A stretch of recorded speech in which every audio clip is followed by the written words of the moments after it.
Hello, everyone.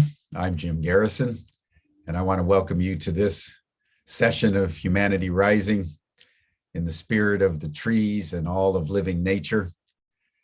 I want to also bring in this super flower blood moon that we just had over the last 24 hours, which was also an eclipse, so that we're all feeling the lunar energies that are with us. It's amazing the way that the moon ebbs and flows, and then it becomes what they call a blood moon when the light from the sun refracts through the Earth's atmosphere in a particular way that causes the moon to look orange or sometimes red or pink, even purple. It's the same refraction onto the moon that causes the sunrises and the sunsets. And of course, this was made even more mystical and magical because of the eclipse, which was refracted in different ways in different parts of the world, depending on where you were. Humanity Rising takes note of these things because we take the position that it is our relationship with nature more than any other single thing in our world today that will be determining whether we survive or not as a species. All our particular problems, from climate change to the Ukraine to rising authoritarianism and the crisis of democracy and all the range of issues that are besetting us. If there's one thing that we could do that would solve all of them almost simultaneously, it's to remember the single most important and fundamental fact of human existence, and that is we are nature. These trees behind me are symbiotically connected with us with every breath that we take. All of nature conspires, breathes with us to get us to remember who we most essentially are. And that is, we are children of the mother. And if we would just remember that, we would be on our way to solving these problems which continue to afflict us because we've forgotten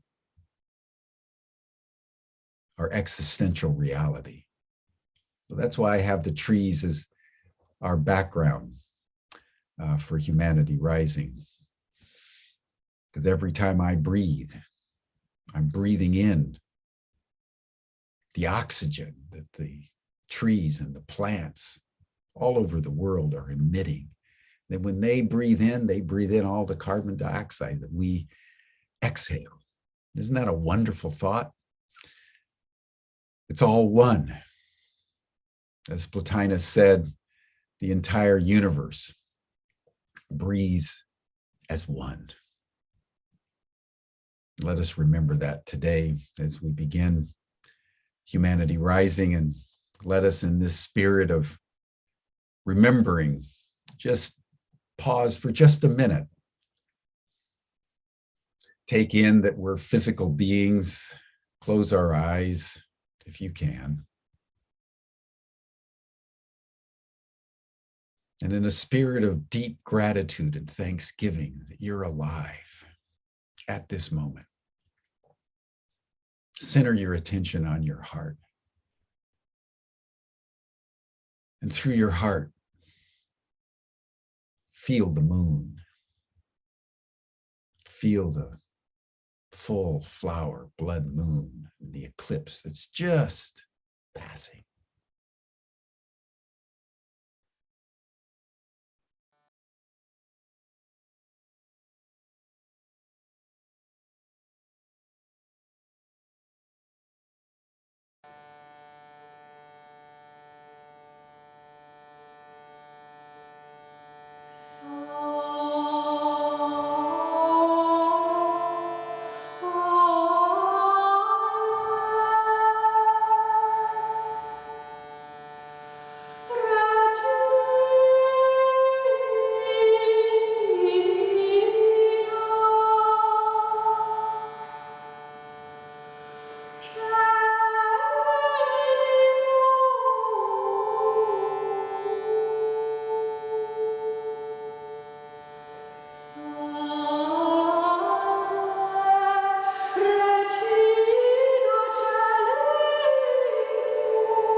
Thank you, everyone. Today, we want to take up the politics of being, and we want to do so with a French intellectual and activist, Thomas Legrand, who's published a book called The Politics of Being. Thomas has a PhD in economics. He's worked for many years with various UN agencies on aspects of the ecology and conservation. He lives near Plum Village, which is where Thich Nhat Hanh, after he left Vietnam in his early life, in the aftermath of the Vietnam War, settled in Plum Village and stayed there for the duration of his life until he went back to Vietnam. And he died, as you may remember, on January 22nd of this year. And it turns out that that was the day that Thomas published his book, The Politics of Being. You know, as we contemplate politics, we generally think of war, division, consternation, competition, intrigue, and deception, all for the sake of power. But he's written a book that puts a different slant on what politics can be, emanating from our being and how we apply who we most essentially are to the politics of the commons. So, Thomas, I want to welcome you and thank you for joining us today from France. And Thomas is going to start. I've asked him just to tell a little bit about his background and his life and what led him to write The Politics of Being. And then he's going to make a presentation so we can more fully understand it. And when he's finished, I'll circle back, as I always do, and we'll engage in a dialogue about how politics of being could be refracted through some of the crises and challenges that are confronting the human race today. So, Thomas, welcome in the spirit of the trees and the spirit of nature to Humanity Rising. I turn the program over to you. Thank you very much, Jim, for your introduction, setting the context in which we are gathering today. Thanks a lot for mentioning on behalf of the three nations. I think it has played a very important role in my journey, which started in Mexico when I was doing a student exchange. I was 22 years old, and I had an encounter with native spirituality and started to learn from shamans there. And I experienced a profound reconnection to the earth and to myself.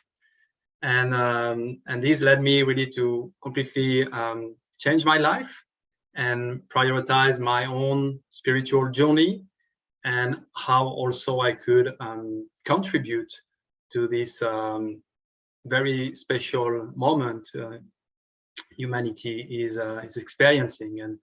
And to me, there was a strong call coming from the forest. And this led me later on to do a PhD in economics, in ecological economics, on tropical forest conservation. And then I worked a lot in that field until recently. And as I discovered spiritual teaching, I became aware of how important they could be, not only for individual lives, but also that they were shedding important lights on the evolution of our societies. And there was this in particular present in Mexico. You know, when I first went there, it was in 2002, and I started to hear about this Mayan prophecy of a big change, a change of era of some 25,000 years, you know.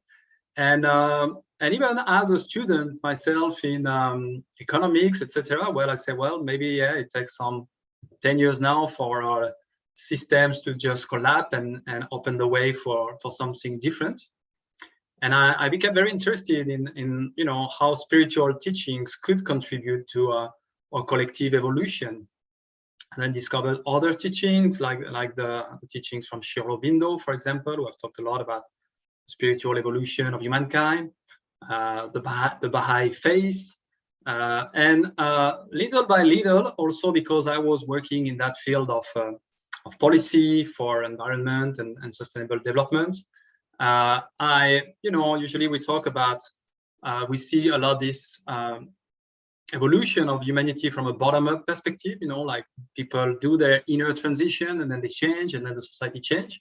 But I was also starting to wonder how can our institutions, how can our policies can embody that evolution and facilitate that evolution. So some 10 years ago, I started to have the idea of this book. It took me 10 years to really, work on it, do a lot of research, spent a lot of time also contemplating these ideas and how best to put them together and express them in a way that is relatively accessible. And until finally I published this book at the beginning of this year. An important motivation for me is as an environmentalist, working daily on how to contribute to solve these issues we are facing. I find that there's really little chance of success in the current development paradigm that prioritize economic growth above all. So my sense is that we can only deal with these challenges by completely reprioritizing our collective objectives. And this is what I call, the politics of being, prioritizing being instead of having. And I think as, this transition is taking place, we are facing increasingly strong challenges. And many our institutions seem to no longer be able to deal with all our problems. And many frameworks that we have used so far to understand reality seems to no longer work.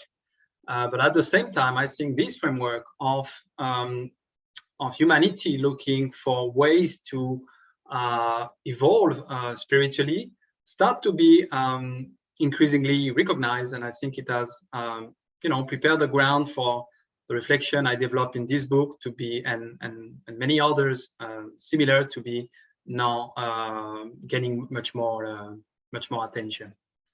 So I will start to present this reflection. Here we go. So the subtitle is Politics of Being, Wisdom and Science for a New Development Paradigm. I will explain what that means.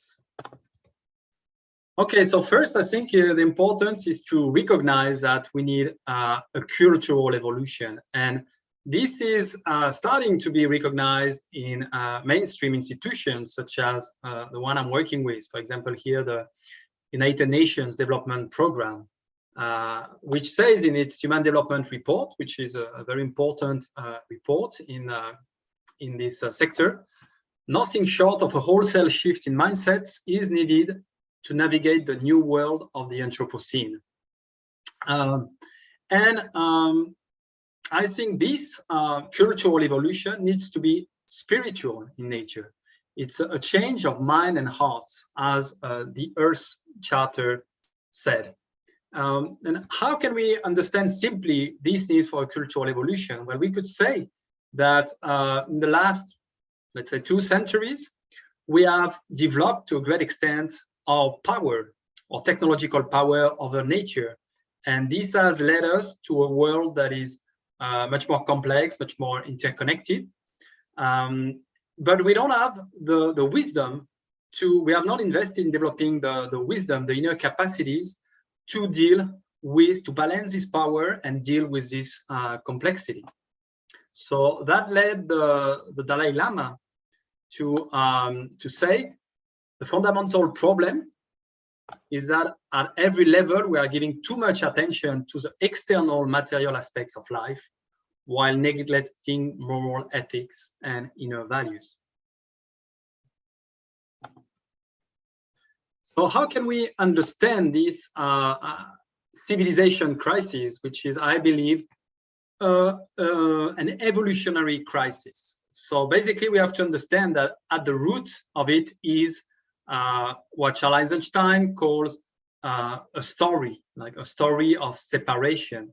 That he said that basically our societies, our cultures are based upon some specific answers to timeless questions. Where are we? What are we going? How life is working, etc. And Western modernity developed a set of values: materialism, individualism, reductionism, anthropocentrism, etc., which has led to they form together a cultural program, which could be synthesized as mastering nature to fulfill all material needs. And in this program, human beings are seen as material self-interest maximizer.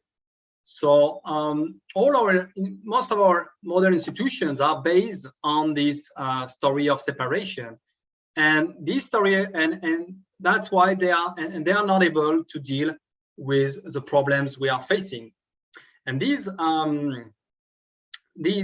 values are also rooted in some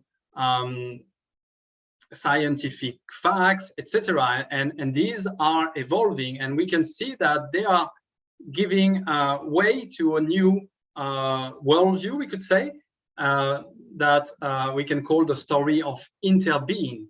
So instead of pure materialism, we can understand more and more the universe as conscious and intelligent. We can pay attention more to the interconnections rather than seeing things as completely separated. We can have a different view of human flourishing, not about accumulating money, but rather or fame or power, but rather about expressing my gifts for the greater good. And we can see that indeed there is some good science that shows that it will be more fulfilled that way, and emphasizing, our spiritual nature mainly. And the program that this new cultural story can offer is one in which we should strive together as one Earth family, as responsible member of this Earth family. So we have one cultural program that is, that we have difficulties to let go, and it creates really, it has the power to turn Earth, I would say, as hell. And but we have a new competing story that could really bring about heaven, as Yuval Noah Harari said in this quote. So we need to change our development paradigm. Everybody recognizes that our model of development is broken, and even Ban Ki-moon, the UN Secretary General, said we need to create a new one. And there's a lot of different proposals for a more sustainable, more qualitative, more human or integral development. But what I think is important to recognize is that behind these proposals, there is a fundamental orientation that is emerging, which is basically moving from having and the focus on economic growth towards being. And indeed, we have this quote from the Earth Charter, which say, when basic needs have been met, human development is primarily about being more, not having more. So this was written 20 years ago, and it went through a lot of consultation. That's a very important document.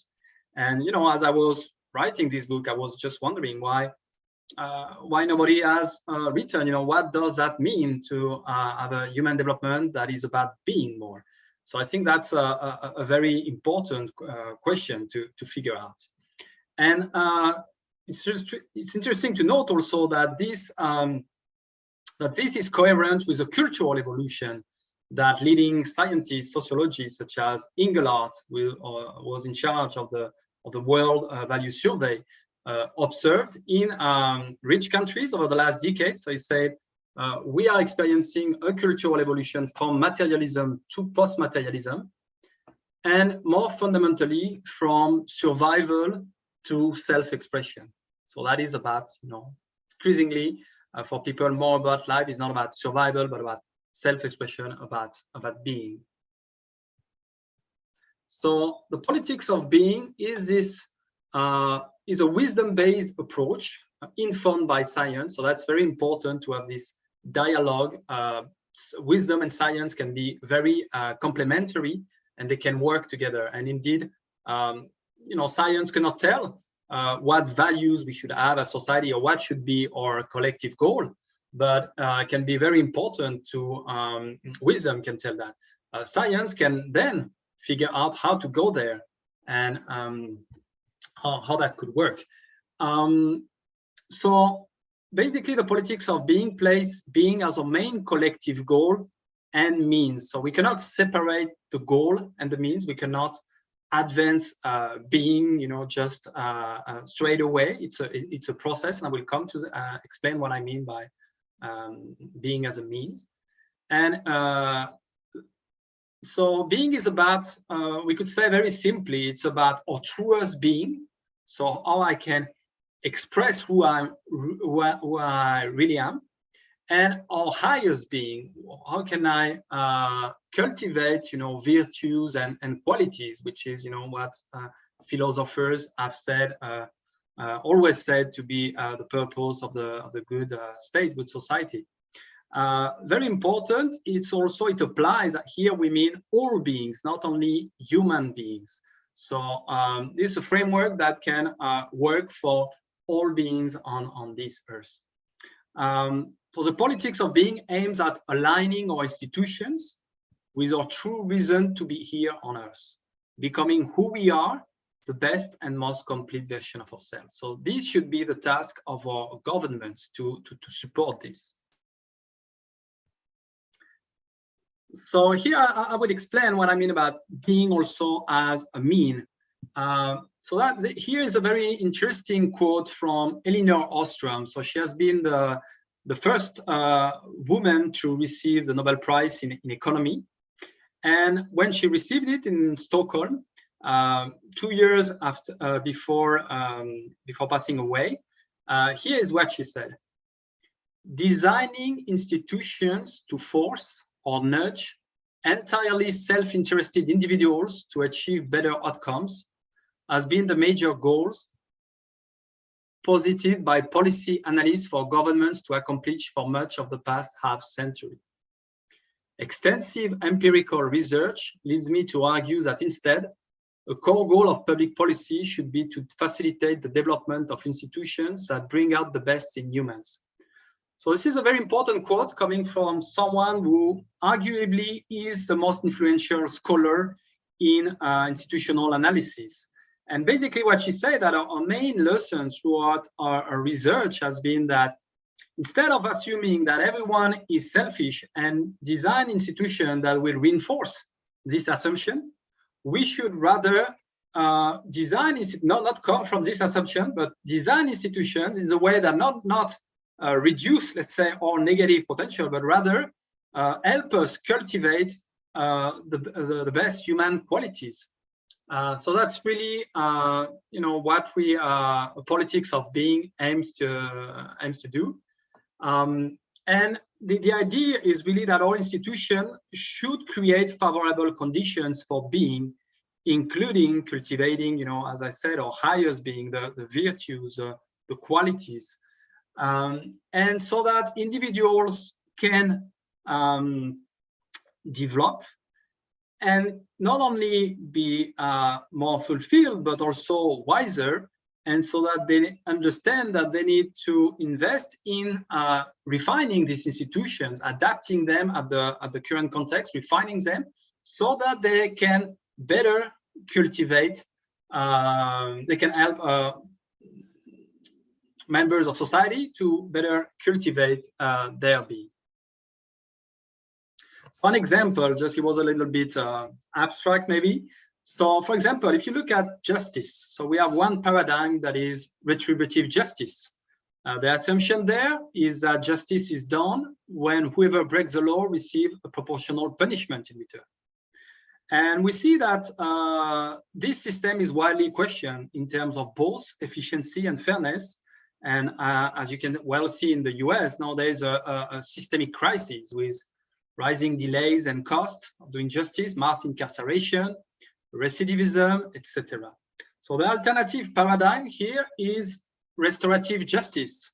So it's a non-adversarial process in which all stakeholders come together, including victims and offenders, and through a dialogue trying to figure out what happens and look into the consequences of what happens. So it's focused on healing and reintegration, and it's at the same time an opportunity not to come, not to feed a mindset of retaliation, of revenge, but rather to cultivate human qualities such as presence, deep listening, awareness, healing, etc. So as we do justice, as we deal with our social problems, at the same time, we are, all of those that are involved, cultivate the best in themselves and not the worst. So, and this restorative justice is shown to have a great potential in terms of reducing the cost of doing justice, increasing the response to crime efficiency. It brings a lot of satisfaction to victims and offenders, and it performs at least no worse and probably better than conventional approaches in terms of reoffending. So here we have a human technology that if we focus on, we can improve, because the outcomes depends a lot about these human capacities and how we how well these systems are designed. So, but we can improve them if we really want to go for that, and help cultivate, as we do justice, at the same time cultivate the highest values. So a theory of change for this inner path to sustainability. So first, I think we need to recognize that a lot of our problems come from disconnected or egocentric individuals, and that feel separate from other humans and from nature. And this leads naturally to capital accumulation, to environmental and social destruction, and also science tells us to human suffering. No, science tells us that those that prioritize what the psychologists call extrinsic motivation, like money, fame, power, that are not really, not really answer psychological needs, but rather, some needs for social image, etc., are usually having more mental issues and experiencing suffering. On the other side of the aspect, what is the ultimate spiritual experience that can inform us about our spiritual nature? Well, all traditions, all the people who have experienced this, talks about unity consciousness or interbeing, in which they are really feel one with everything that is, and from there, of course, the need to comes a spirit of service, and so we may not, it may not be a wise collective objective, believing that we will all have this experience and integral transformation, but at least it tells us, about what is our true nature and what is the direction of this change. And there again, there is a lot of science that tells us that as we cultivate the relationship with ourselves, with others, and nature, we can be at the same time more fulfilled, happier, and at the same time this can be a very important inner basis, inner foundations to deal with the social and environmental crises we are facing. So I've what I want to offer with this politics of being is an integrative framework, so that all people that believes in this necessary change of consciousness can have a common language, simple framework. And I've tried to, I've mapped where this perspective is being developed in both science and also in concrete social change initiatives. And so I found like some people coming more from systemic, integral, and complex thinking. Some people coming more from the saying we should harmonize ourselves with the way life or nature works. And we have, for example, in South America, the Buenvivir political philosophy based on Andean worldview, indigenous worldviews. Some people look at happiness as a new development paradigm, such as Bhutan with its gross national happiness framework, but also increasingly more and more countries such as New Zealand, which is well-being budget, or many other Nordic countries in Europe. Others emphasize love. There is this example with the Charter of Compassion that, for example, city regions sign off to become compassionate city, and they develop action plans about how to do that. The value of peace also. We have there have been a resolution, for example, on the culture of peace in the United Nations, how to build culture of peace. Mindfulness. There have been this important report coming from the British Parliament on UK mindful nation and the potential of mindfulness for public policies in different sectors, etc., etc. So I was trying to to make sense of between these different components, and finally I had to acknowledge just simply that these are spiritual values, like they embody the spiritual evolution of humanity. So as we spiritually evolve, we tend to reflect as individuals, but also as societies, these values. And I found out there was, this line of reasoning was already very present in even in Western philosophy. So the idea of a good society in Western philosophy comes from, to a great extent, from Plato and the transcendentals: truth, goodness, beauty. And later on, the Catholic Church say these transcendentals were at the image of God. So there was, they kind of embody a sense of absolute. They are the highest values. And even later on, Hegel, for example, the German philosophers, say that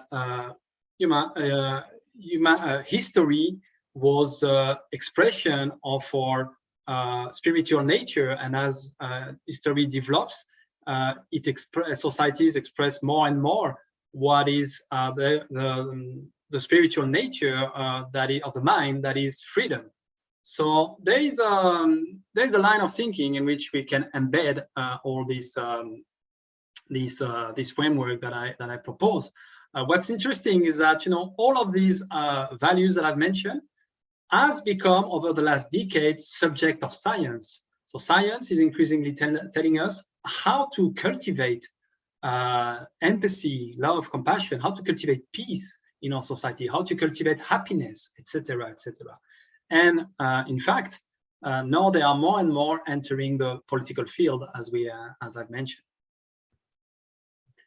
So in this book, I present an agenda for action, which is with very concrete public policies in many sectors, mainly based on existing examples to show that it's a very actionable perspective that we can implement tomorrow if we agree collectively on that. I talk about a second stage. So human development in general have been conceived as, when we talk about human development, usually we are thinking about about the economy, also about our physical health, about our level of education, etc. So the idea is to go beyond this integrate that perspective, but also go beyond to encompass more the inner dimensions of life. So where, as we will see, health also has mental health, for example, component. Education does not need to be only to fill people with knowledge, but rather to teach them, accompany them to be. So there are two different kinds, I would say, of policy agendas. One is about educational approaches where we directly help people to cultivate their being. And the second one is more, as I used in the example about retributive and restorative justice, it's about to change the paradigm from which our institutions operate. And they should operate rather from the interbeing paradigm. So if we tackle all problems, all social problems with the wrong paradigm, we're strengthening the root cause of the problem. So we should rather see every sectors, every aspects of social life should be an opportunity to develop institutions that help us cultivate our human, social, and natural potential. So I will go for some examples of what this means, very concrete in different sectors. So starting with education.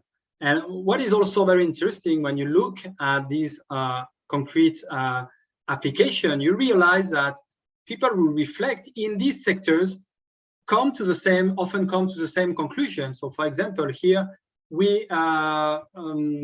there was this interview about to experts about which what type of skills will be highly valued in 2030. And what came first is personal skills. And there's some good, and academic knowledge only comes third. There's some good reason for that, because the knowledge is changing so quickly. The knowledge is also more and more accessible, for example, through artificial intelligence. So what is then our human value added in a world more and more framed by artificial intelligence? So people recognize it will be about personal skills.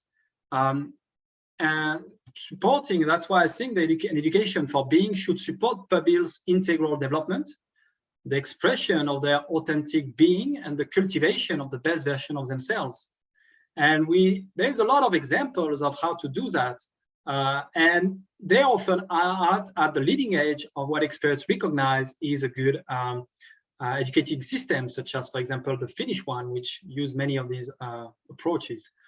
Personalized educational curricula, so that it's really suited to adapted to everyone's own learning path and evolutionary path. Positive education to support pupils' well-being and resilience and social-emotional learning. Character and values education. So there are already, plenty of schools working on these things, or even educating system, as I said, for Finland. Cooperative learning, instead of school being a place where everyone competes to be the first, how can we rather develop a cooperative mindset? Topic-based teaching, instead of teaching special disciplines as isolated aspects of reality, can we foster our capacity to link different issues together and develop our capacity for systemic thinking? So instead of let's say being taught mathematics or physics, maybe we can look at, let's say, water, and approach it from all these all perspectives, whether biological, physical, historical, the point of view of the environmental crisis, of values, etc., etc. Another example, and that's also a good example about how the current situation is forcing us to evolve in that direction. So we have more and more the burden of disease are more and more especially in rich countries, but more and more over the world, about chronic disease, which are linked very closely to our lifestyles. But when we dig, what determines our lifestyle, we find out that it's above all our mental health. So we see also an increasing cost of healthcare, and that's forcing us to consider approach more focused on prevention and well-being, cultivating healthy lifestyles, and empowering people to be in charge of their health, and having a more holistic vision of health, consideration of physical, emotional, mental, spiritual dimensions of health, and its determinants, which are often social and environmental. These are very strong determinants indeed for health. And for example, social inequities is said by experts to be maybe the strongest determinants of our health. So so all of this and the integration of conventional medicine with complementary therapies are part of what we call an integrative medicine, which I think should be the new paradigm in healthcare. And what's very interesting is that with all this rationale for an important focus on mental health, there is not it's really not enough considered in our societies, and that's probably, I think, because we don't want to look inside. We don't want to acknowledge that we have a big problem there, and there's a good part of the solution is there. It's a major public health problem, and even in rich countries, we see a very low level of access to treatment, despite their effectiveness and despite the fact that they may have potential positive social returns. So that means investing in mental health may have positive and economic returns. So that's very interesting. Another example of what this could mean, a politics of being in how we deal with the climate and the ecological crisis, is to acknowledge that, as Jim was pointing out, that the Earth, Mother Earth, is a living being. Mother Earth is a unique, individual, indivisible, self-regulating community of interrelated beings that sustains, contains, and reproduces all being. So this is a quote from the Universal Declaration of the Rights of Mother Earth that was proclaimed, I think, in 2009. And indeed, numerous countries such as Bolivia, Ecuador, New Zealand, Australia, Colombia have recognized the rights of nature. And this is very interesting, because recognizing the rights of nature, and as I said, politics of being is about all beings. All beings have the right to be. And if we take this perspective, then we are led to ask ourselves, what do we really need to be? Like, do we need really to clear this forest? Do we really need to install this dam on that river? So I think that these are very important questions. And the rights of nature can balance the rights people and corporations have to allow harmonious coexistence between all living beings. A last example, and I really like that one, on governance. I think it's very important that our political institutions need to evolve. Most of us, and science tell us also that the democratic ideal are very popular in general. But what is not working is our democratic systems as they are now, and especially the kind of adversarial or competitive democracy that leads to polarization and the ineffectiveness of our governance systems.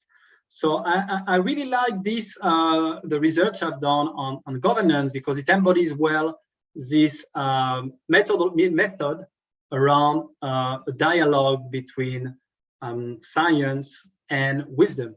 So here is a graph from a book published in 2013. it is by Berggren and Gardels, and it's based on the work of the Berggren Institute in Germany.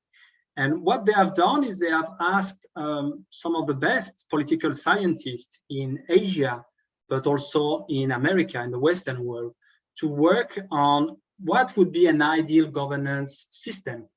And funny enough, both teams reached similar conclusions. They were working separately, but they kind of agreed, come up with a similar proposal, which is a middle way, as they call it in this book, between meritocratic systems, let's say, like in China, where, let's say, those that have the knowledge take decision, and democratic systems where there are people who are deciding.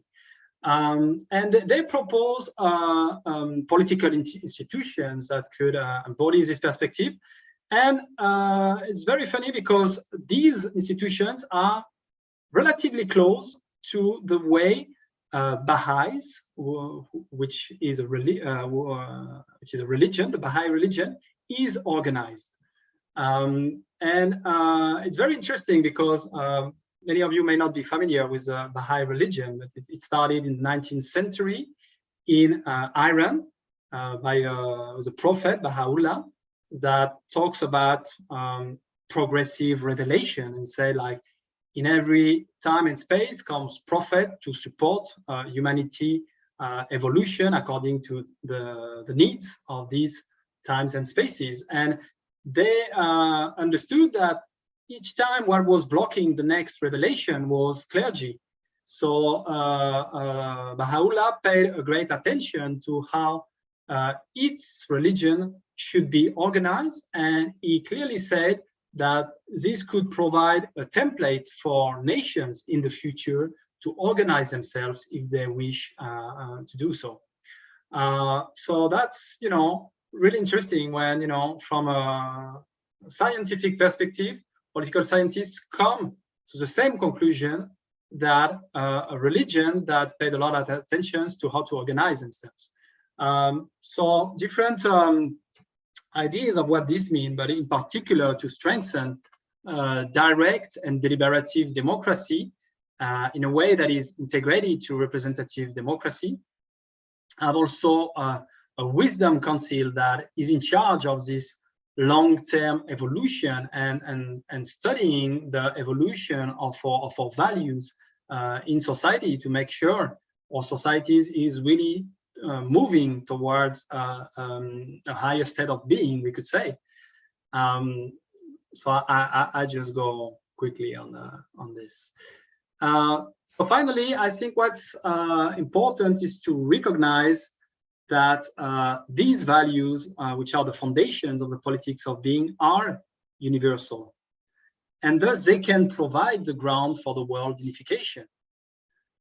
At the same time, right now we are kind of, all the nations are looking at GDP, economic growth at their, or wealth, economic wealth, at their indicators of development. So we have one single metric on which everyone is using, very standardized.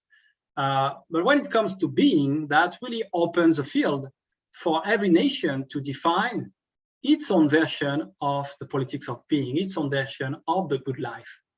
And to do that, they need to reconnect with their own wisdom, with their own culture. And by the way, here we have a cultural map of the world. And Engelhardt, who, as I said, is most recognized sociologist on the evolution of global values, has recognized that indeed for cultural evolution is past dependent, as he said. So basically, where you're coming from determines to a great extent where you are going. So you really need to, work on this cultural heritage and the traditional wisdom associated to it. And each nation, I think, should really look deeply into themselves, recapitulate their history, and do a collective psychological assessment so that they can be able to reconnect with their soul, with their cultural heritage. So we have been, the world has been changing so quick over the last centuries, right now, especially due to technological advance, but also historical events such as colonization, which have really disorganized very profoundly some societies and also led them a little bit, without the kind of inner compass they need to develop. In conclusion, I would say that what prevents us at the individual and at the collective level to be are often traumas. So healing traumas is an important gateway to being. As I mentioned, wisdom and science are the pillars of the politics of being. And I think it's really important to have a more mature perspective on the role of science and how wisdom traditions can contribute to the conversation. I wanted to offer a strong rationale, understandable by decision makers and average citizens, providing a simple but integrative conceptual framework with very concrete policy recommendation based mainly on existing examples, easily replicable, and basically trying to frame, because I think a lot of people should work on this field of research and action. So this is obviously a collective endeavor. So I invite you to connect to this politicsofbeing.com website and follow us on social media. The book was launched in January. As Jim said, it comes with a foreword by Mathieu Ricard and is now receiving a lot of endorsements from thought leaders, such as, for example, Federico Mayor, who used to head the UNESCO, and I had the pleasure to meet him a month ago. So thank you very much for your attention.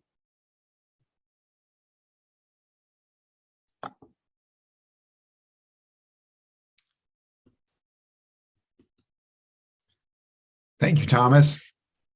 That was eloquent and a brilliant discourse on an ideal society. It reminded me of Plato's Republic, when Socrates was trying to lay out what would be an ideal society with his philosopher kings, and you were bringing together wisdom and science connected with nature as the basis upon which politics can be renewed in our time.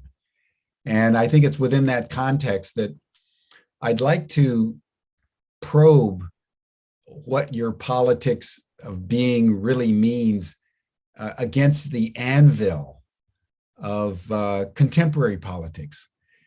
Starting in France, which just had a very hotly contested presidential election between Macron, the current president, and Le Pen, this very eloquent woman, but who espouses essentially xenophobic and racially based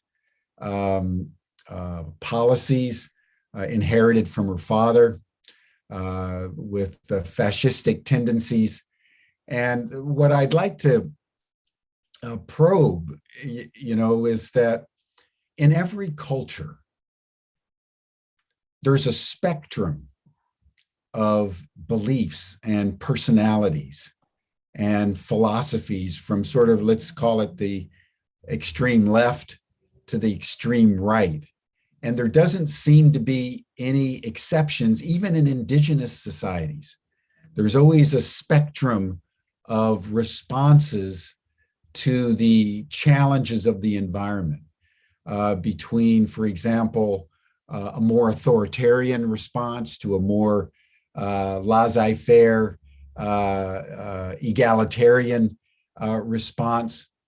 So when you have elections like in France, where you have a split in the electorate and a fierce and dynamic debate, how would the politics of being, how would that inform such a debate between, let's say, the left and the right, in your view? Thank you, Jim. Very interesting question. First, it's interesting to acknowledge that Macron was elected first 5 years ago, and he came really as a surprise with a very, I think, one promise, which was really to overcome the kind of ineffectiveness of our political systems by bringing together people from the right and people from the left, so that we can have more, more healthy and not sterile discussions. He wanted to reform our political institutions, not really in the way I recommend it with the politics of being, but it was not able anyway to pass on this reform. And basically he failed, I think, to change really deeply the political cultures of France, because he was not able to change institutions also. And now we are in a situation where he occupies all the centrum, let's say, and then there was the second that gained more voters was Marine Le Pen this year from the extreme right, and Mélenchon then, which is a little bit more coming, let's say, from the extreme left. So I think we have to recognize that people who vote Le Pen, they are not necessarily, bad people per se, and they have their own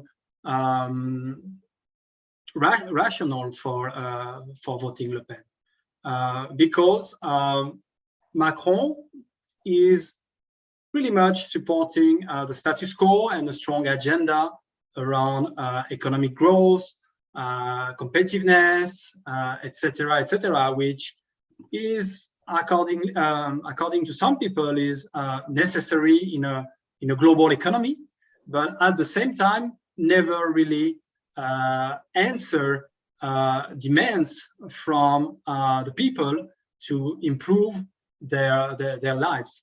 So it's just, I think, not working to say like, we are doing the best, if people don't see really results, no. And one of the reasons, why Le Pen is so strong is because of people don't have less and less, they are more and more insecure. Because first, for economic reasons, because of economic inequalities, which are growing, and also more culturally also insecure because of migration, and also because they fear to lose the world as they know it now, and because we are in this evolutionary process. So I would say it is very important, if we want to move, from these values, from survival, which calls for strong leaders, etc., and this is well documented by research, to an agenda around self-expression. This is very important to offer security for people in this process.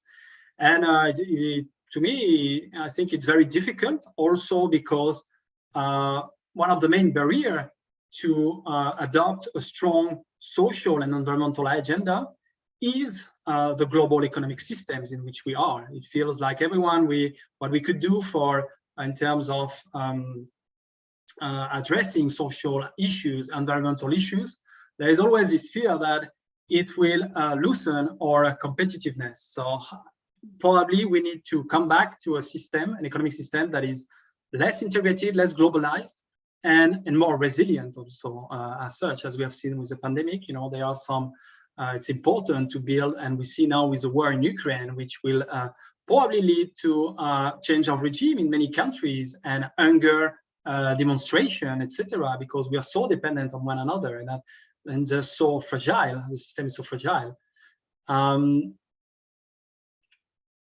Yeah, I think that's, and obviously, you know, I would say, and, you know, I've talked about the need to recapitulate our own history, was very interesting because Macron has always repeated that, you know, Le Pen is a nationalistic candidate, but arguably, you know, the soul of France, where it has most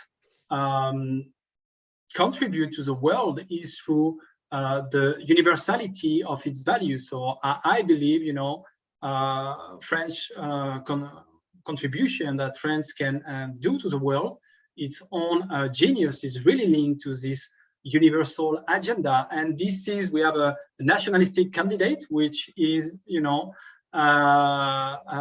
funnily advocating for, you know, closing us, basically. And I think when we research have shown why, you know, we have the development of Trump, Le Pen, Bolsonaro, who votes for them. The research is very clear that is people who have lost, feel isolated. They have lost a sense of, they don't trust any institution. They don't even trust their neighbors. And these are the people that vote for these populists. So we have to deal with that. And at the same time, we have to recognize that, at least from what I know in France, the extreme right feels on a lot of shadow that has developed over the history. In particular, in France, there was this war of independence of Algeria that created a lot of resentment within some French people. And all these kind of things that we have not enough discussed, we have not even healed, is the ground on which the extreme right flourished. So we really need to look deeply into our history and try to bring healing, reconciliation, and more understanding to that history. Thank you. Thank you.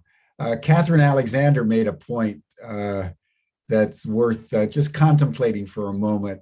She says that it's really about the age of your soul, that new souls tend to orient themselves toward authoritarianism, and old souls tend to orient themselves around egalitarianism and more democratic values. What would be your just reflection on that? Do you think it's as you describe, more circumstantial and economic and political and transgenerational trauma? Is there any insight in the age of one's soul in terms of how one orients oneself around authoritarianism or egalitarianism?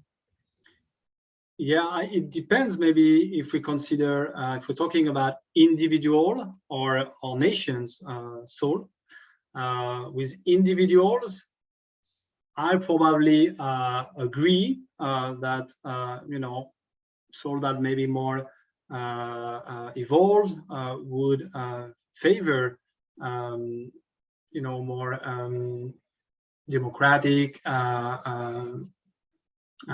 practices. If we talk about nations, maybe it would be a complex, discussion. What I like maybe when I think about, you know, this kind of, I think some nations on earth are more, I had a conversation with a friend recently on that, saying that, for example, European countries, which, you know, are supposed to be relatively old countries, may have, you know, have more difficulties to reinvent themselves, and they have, you know, offered to the world some principles, you know, associated with modernity, democracy, etc. And they are really having a hard time to let that go to the next level. And what I see, you know, I was talking about gross national happiness in Bhutan. I was talking about buen vivir in South America. And I think these like younger nations may have more capacity to come up with new ideas, to come up with new principles for politics, and help us reinvent our societies. Yeah. Dr. Ferguson is making a point that I think is worth bringing in, Thomas. He says that in his humble view, he prefers the politics of truth, because truth is one of the archetypal energies that he discusses in his own book, and also is at the heart of how human beings interrelate to each other, whether it's a personal level, familial level, communal level. So how would you understand the politics of truth in relationship to the politics of being? What does truth have to do with being, in your view? Yeah, definitely a lot. I mentioned that truth is part of the Platonic transcendentals, right? Truth, goodness, and beauty. So it has always been at the center of what it means for a society to develop. And to me, this is a very important aspect, because as I've explained in the rationale for the politics of being, basically, all systems are founded on our own disconnection. And it's a disconnection from our truths also, of about what can fulfill us.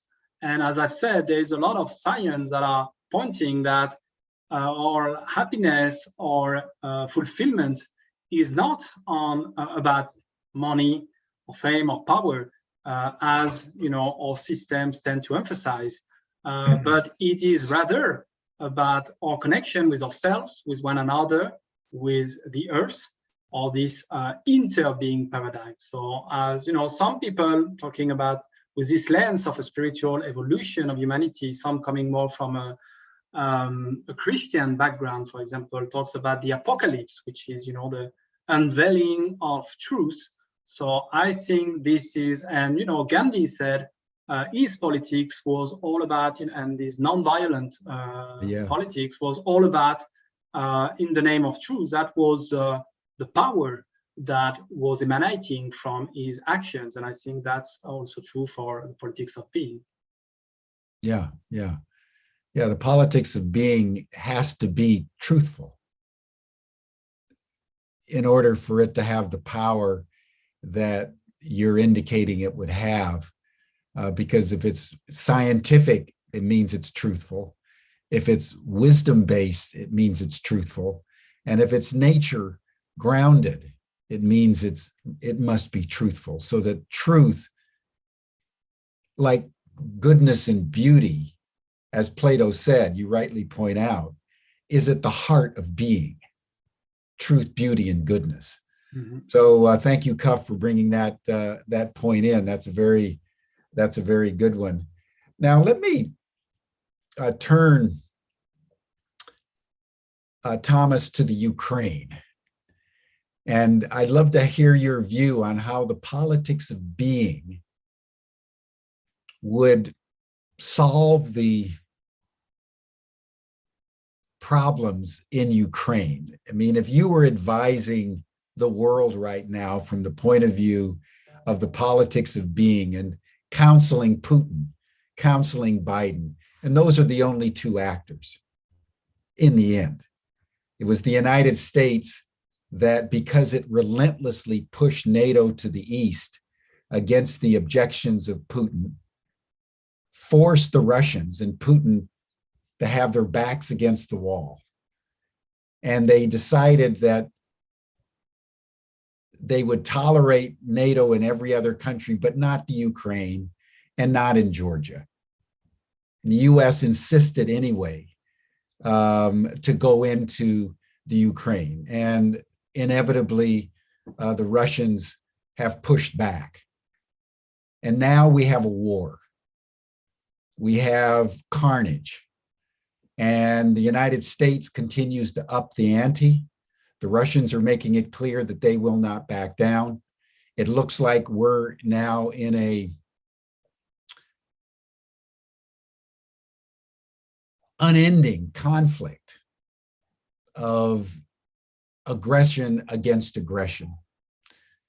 So how would you, if you were the wise man that was brought in to solve this, how would you begin a process, or what recommendations would the politics of being make in the crucible of Ukraine right now, where you have two irreconcilable forces? You have the irresistible force, the movement east of NATO, against the unmovable force of Russia taking a stand on Ukraine.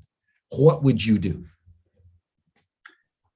Yeah, it's very a shame. It's really a shame that we are in this situation right now, and I think it's important, as you did, Jim, also to explain a little bit more how we reached out this situation. And I think it's really pointing out, the kind of mindset that dominate international relations, which is a mindset of competition and domination. And I think at the end of the Cold War, we have the opportunity really to act in a way that could really change this mindset. And rather the US chose to act with a more fear-based mindset, and really taking advantage that Russia was in a bad situation to really make it weaker. And I increasingly see this, this lack of trust between nations as the main hindrance towards solving most of the global problems, including climate change.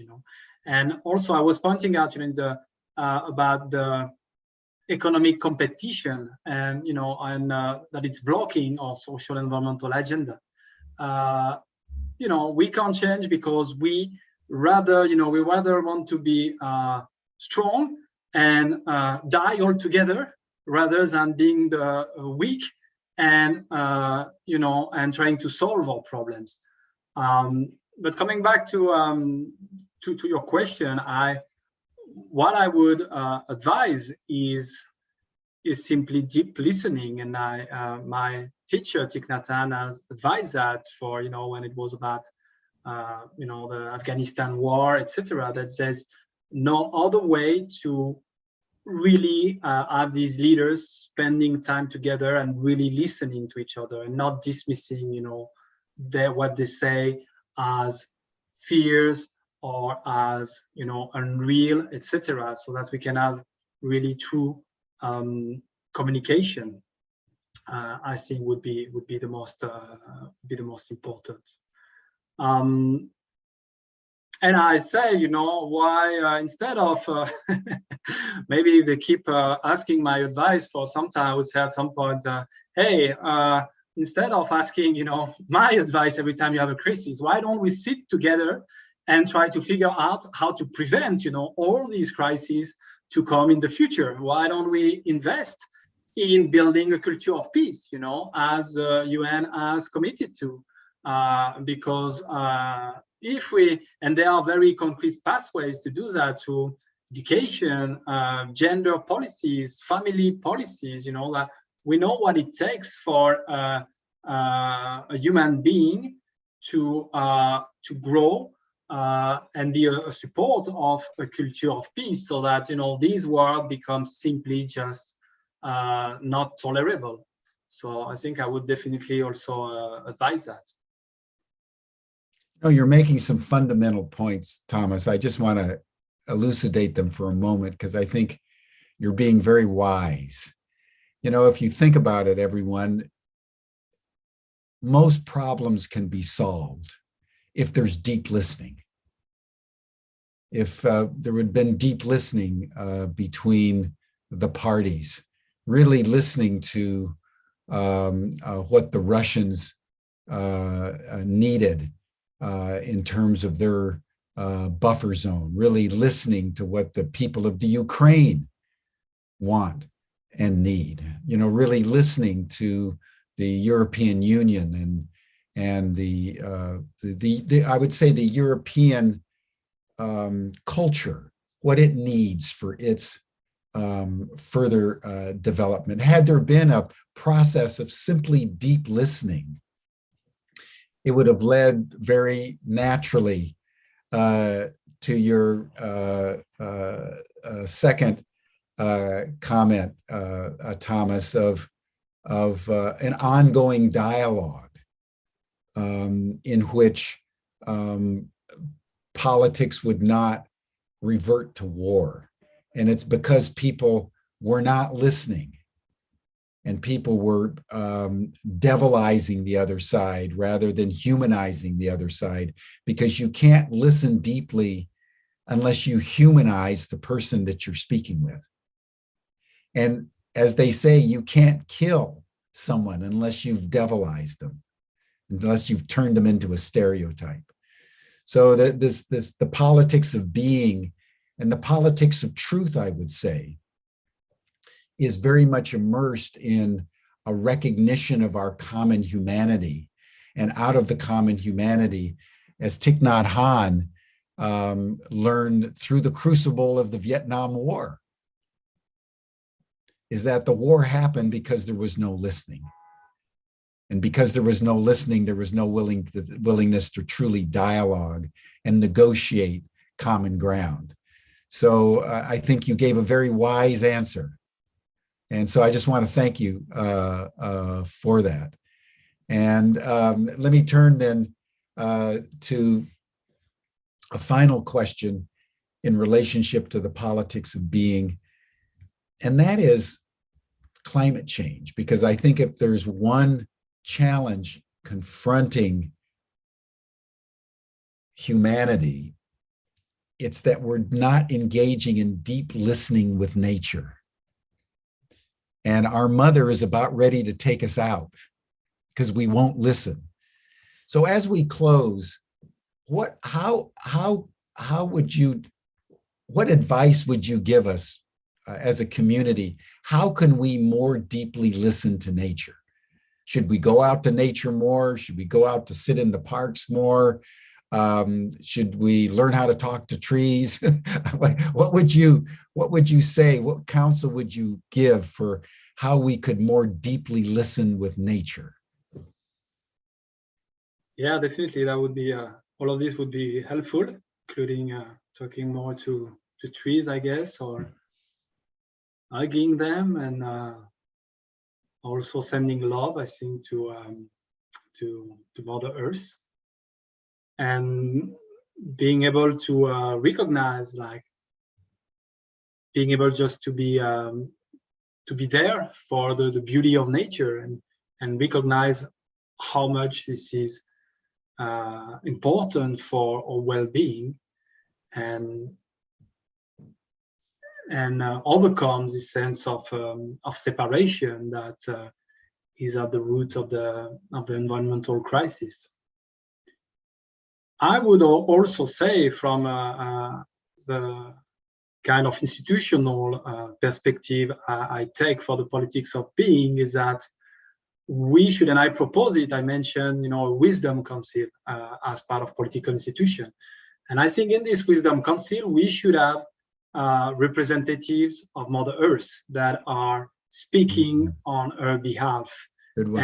And I would recommend that this would be led mainly by indigenous people, or the people that have in every country have this kind of connection and understanding of the ancestral wisdom of the earth. We could have also some scientists, or maybe the scientists could help equip indigenous people with the most up-to-date knowledge. But I think we are sharing this earth with many other beings, and we should, I think it's part of why it is so beautiful, and we should come more from a place of humility and recognition for the opportunity to be there with them. And they should also be represented in our governance institutions. Yeah, wisdom council. I think it's time for the earth to be advised at a minimum, if not governed by a wisdom council comprised of indigenous, comprised of wise scientists who really understand the gravity of our crisis. I would also offer that young people should be part of that wisdom council. I could see a Greta Thunberg as part of a wisdom council, people that are passionate about the earth and passionate about the human future and are willing to speak truth to power. I think any wisdom council, given the deep, intractable forces of the corporate sector and the fossil fuel industry and the military industrial complex, the people that would be on such a wisdom council would need to be grounded and strong and deeply courageous to say what needs to be said. So, well, thank you so much, Thomas. You've brought insight today, and I just want to acknowledge that. And what I'm taking away is the importance of deep listening, the importance of truth, the importance of the earth, and the importance of dialogue as we all come together at this critical moment. So I want to recommend to everyone your book, The Politics of Being. And I hope you can make it into our after session chat group. And everyone, you're all invited. Stan just put the link in the chat box for people to join if you can. And that will bring our session today to a close. I want to say that tomorrow we're going to have our second dialogue with Ray McGovern, who's a former CIA agent who in past decades was the one responsible for briefing the president and his staff on the daily CIA report. And he's going to be talking to us about what's really happening in Ukraine. Because Ukraine is probably the most dangerous moment the world has gotten to since the Cuban Missile Crisis. That was the closest we've ever gotten to nuclear war. So we should not minimize the danger of Ukraine. And within that context, I think Thomas has given us very deep guidance on a way out of this crisis, which seems to be deepening with each passing day. So how we understand Ukraine and how we apply the politics of truth and the politics of being to the Ukraine at this very volatile moment is a very important matter we need to understand and contend with if humanity is to be able to rise above war and dissension and aggressiveness. So that'll be tomorrow on Humanity Rising. What's really happening in Ukraine by a former agent for the Central Intelligence Agency. So that's all for now. Thank you so much, Thomas. You're all welcome to the after session chat group, and we'll see you all here again tomorrow, same time, same station on Humanity Rising. Bye for now. Thank you very much, Jim. Pleasure to chat with you. Thank you all. Thank you, Thomas.